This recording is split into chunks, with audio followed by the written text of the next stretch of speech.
I've been going back and rereading it, is a comic called Nexus. It's a Mm. small independent comic from the 80s, and it continues to be published.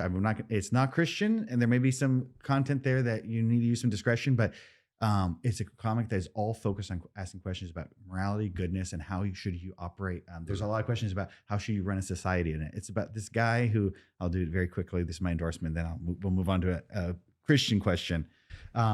Nexus is a superhero who's cursed. He has these dreams of mass murderers. He gets really sick, and the only way to cure himself is to go find the mass murderer and kill him. So he doesn't want to kill. He just wants to live a life of peace and solitude. He would be like a hermit if he could. But for self-preservation, he will die if he doesn't go kill these mass murderers. And he's doing something good. He's taking these torturers and killers off the table, but he doesn't want to do it. So there's all these questions about, is he really a good guy? And is he if he's not motivated by like pure motivations, but he's accomplishing something good, is it still good? Love that question. I think that there's a lot, it's not written by a Christian, but a lot of deep philosophical questions. Yeah. And I think when I read fictional stories that make me ask these questions, I enjoy them because I know that Christianity has great answers for these questions. And so I think that maybe we're getting too big for our britches, but our dream when we were sitting down to create a comic book was, hey, can we ask similar questions, but then give the most satisfying answer, which is Christianity? Yeah. Well, this is where I think, in the art world, which I would put comics, and, sometimes people say art and they just think painting or something. But when you think about the world of art, and that's pictures and music and literature and all these things, I think, sometimes having the category of Christian art isn't a great category to have, because you're describing that comic, and yeah, maybe some of us would say, oh, well, it doesn't have a Christian message, so we shouldn't let our kids read it. And what we deprive our kids of is really good things that ask important truth questions that can draw our kids to think more deeply about something that you can't do by just posing the question to your kid or having your kids sit through a sermon maybe on Sunday morning. I mean, what you guys are attempting to do here, and I think doing it well, and I think that's part of your pursuit, is to do this well. And that's a Christian pursuit, to present truth and to do it in a way that is good and beautiful. And so I want to give parents resources that push the boundaries a little bit. Can we only watch Christian movies? Can we only listen to Christian music? Well, I hope not, because some Christian music is really terrible. And I wouldn't actually want my kids to listen to it and think, this reflects the church. Can you name a few artists who you think are terrible? Yeah. But we all know that there are songs that make us think more deeply about things. There are, like you said, Jimmy, like the comic books that you're reading, your parents weren't like, oh, good, he's reading Spider-Man, he's probably reflecting on some great moral things. But you actually were. And that's what good art does, right? It points us to something beyond ourselves. It turns us away from ourselves, actually, and makes us think about more transcendent things. Yeah. And so go ahead. Well, I was going to jump in, and I don't know if you got a question coming, because you're prompting a question from me. Okay. Did you have a question? No, go ahead. Okay. I'll make it better if I need do to. See how smooth we are? Do you realize that now half your listenership is like, poor Erin, how long she put up with this guy? Half. My goodness gracious. Half. It's more than that. Seriously, I mean, this might be a justified homicide right here. I would be okay with it. Go ahead. Talk about my murder and the Yeah, meaning exactly. Nobody would falter. They would probably. I know. Well, that's Okay, Kunkel, the Crossy Bears. what from my great ideas? Yeah. What prompted a question for you? So before we even get into case files, stepping back a little bit and saying, hey, do you guys?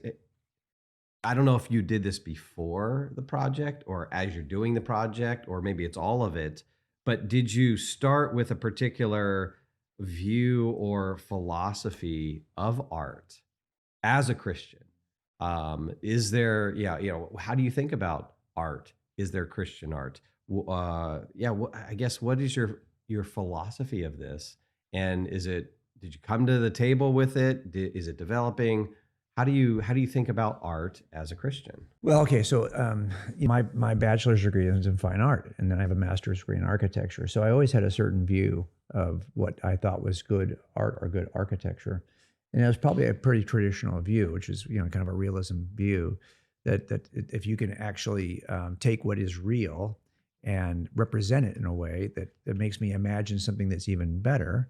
It doesn't have to be like realism in terms of art. It could be impressionism. It could be Dadaism. It could be a lot of ways to do this. But if you can take something that is real and then help me reimagine it. So from an artistic perspective, that's something that I consider. But I spent a whole career as a case maker. So for me, the art was the way to visualize a concept, to get the concept in front of a jury so fast, so visual that they don't have to even hear the argument anymore. They can go, oh yeah, I see it. Yeah, this dude's guilty. Okay, so how do we visualize cases? So that's kind of where I spent most of my time in art. So when we came to this project, I felt like my biggest concern is that I want to reach the people that this genre right now is reaching, and there are several versions of the graphic novel genre that are popular right now. And so we wanted to partner with somebody who could speak an artistic language. Now remember, we're not getting to draw these. We didn't have we had input, but we're not the artists. And that's a certain level of art that I knew that I couldn't put the whole world down for years to learn this craft. I mean, it's one thing to do the kinds of diagrams I do in my books. This is an entirely different thing. And we have to say, and Jimmy has put it best, what the artists do in these kinds of graphic novels is far more important than what we're going to do, to be honest. We're going to shape a story. And we know the story has an idea that we want to see manifest through this work. But the reality is the artist can make or break the whole deal. And so we were blessed to work with at least one of them for sure I know is a very committed Christian. And the other was willing to at least bend his knee to the concepts in this book. I don't know either of them personally, so I don't want to say I speak know to one their is. personal Yeah. religious beliefs, but we were very fortunate. We had Steve Crespo and Doria from Asami working on this comic, and their art is the prism through which you see the story. So I think if you read it and it does hit you in some way, it's probably largely because they were able to communicate. I've been trying to explain to non-comics people, we essentially provided like a script, like maybe you think of a screenplay for a movie, but the art is everything else that you would see in a movie. The artist designs what the people look like, dresses them, makes them act or emote, designs the setting, controls some of the lighting. I mean, it essentially directs the entire thing. So I think that we want to make sure we give them their proper credit. We're happy to be part of this, but it was a collaborative effort. I think for me, when I think about, I love apologetics, so I do like to read nonfiction, but when I'm reading nonfiction, I'm thinking about something. When I'm reading fiction, I'm in it. I live in that world. I participate in it, even though I'm not one of the characters. I participate in it in a different way. And this is also kind of how I want my faith to be. It's not something that I want to simply think about, but something I want to participate in. So for me, when I'm thinking about art, I kind of don't really like the idea of, I guess it makes sense to call it Christian art, but I think a lot of art would not be classified as Christian, non-Christian, and we certainly wouldn't say there's art and then there's Christian art as though they're separate. I think all art is religious because religion, all religions make a claim about the entire universe, the entire world. Christian art communicates a Christian worldview, but an atheist creating art is still communicating a religious message. It's just got a completely different answer. So I don't think that I think that we kind of like kneecap ourselves when we say, "Oh, I want to create Christian art. I want to create art. All art says something. I have something. There's something I know about God that I think is true and would help people. I want to communicate that through my art." Yeah, let me put it another way. So I could draw a charcoal of this microphone, and it could be absolutely exquisite to the point of photorealism, where you wouldn't even know if is it a photograph or is it a piece of art, but it may not move anybody. So my view of art is I want art that moves people. So it has to be technically, it could be realistic or it could be not. But the point is it has to move you. And that's where I think that these guys did a great job, is that they kind of pull you into the story. Now you kind of feel like you're over the shoulder with this group, and it's going to move you to feel a certain way. And because some art will not move you at all, and it's still hanging in museums. Other art, you look at it and you go, wow, that actually causes me to live differently today.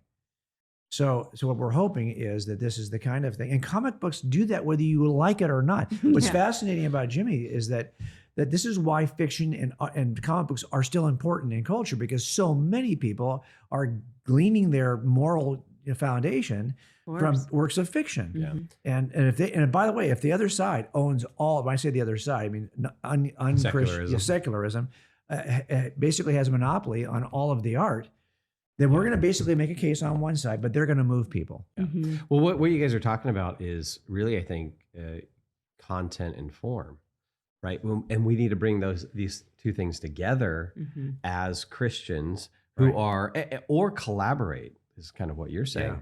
And I think sometimes the reason why quote unquote Christian art or art that Christians have done comes across as cheesy, goofy, wooden, or it's like propaganda. It feels like propaganda type stuff, is because we don't focus on both aspects of that.